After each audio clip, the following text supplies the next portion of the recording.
तो एक प्राचीन कथा के अनुसार कहा जाता है कि तोरण नाम का एक राक्षस था जो शादी के समय दुल्हन के घर के द्वार पर तोते के रूप में बैठ जाया करता था।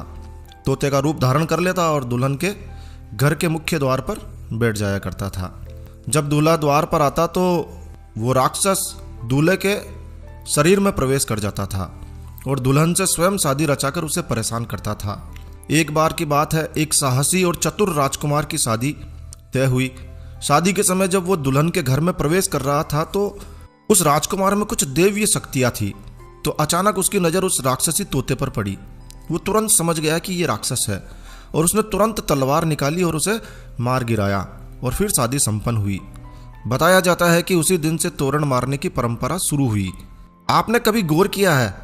आपको पता लगेगा कि इस रस्म में दुल्हन के घर के दरवाजे पर लकड़ी का तोरण लगाया जाता है जिस पर एक तोता लगाया जाता है। अगर आपने नहीं देखा है तो आप ठीक से तोरण को देखिए। तोरण पर तोता जरूर बिठाया जाता है। तो लकड़ी से तोरण बनाया जाता है और उस पर एक राक्षस का प्रतीक तोता बिठाया जाता है और बगल में दोनों तरफ छोटे तोते बिठाए जाते हैं। दूल्हा जब शादी के समय वधू के मुख्य द्वार पर आता है तो तलवार से उस लकड़ी के बने राक्षस रूपी तोते को मारने की रस्म पूर्ण करता है। गांवों में तोरण का निर्माण खाती के द्वारा किया जाता है, लेकिन आजकल बाजार में सुंदर सुंदर तोरण मिलने लगे हैं। कुछ तोरण तो चाइनीज तोरण हैं जिस पर गणेश जी और स्वास्तिक जैसे धार्मिक चिन्ह अंकित किए होते हैं। और फिर क्या होता है, दूल्हा बगैर जानकारी के उन पर तलवार से वार करता है, तोरण मारने की रस्म पूर्ण करता है, लेकिन जानकारी नहीं होती है और वो गणेश जी और स्वास्तिक जैसे पवित्र चिन्हों पर अपनी तलवार चलाता है।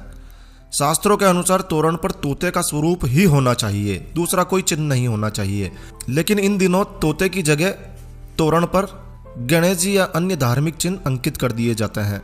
दूल्हा भी तोरण की जगह उन पर ही वार करता है और कहते हैं कि भारतीय समाज में पति पत्नी के मध्य अनेक प्रकार के विवाद, तलाक बढ़ने के मामले के पीछे भी यही कारण है।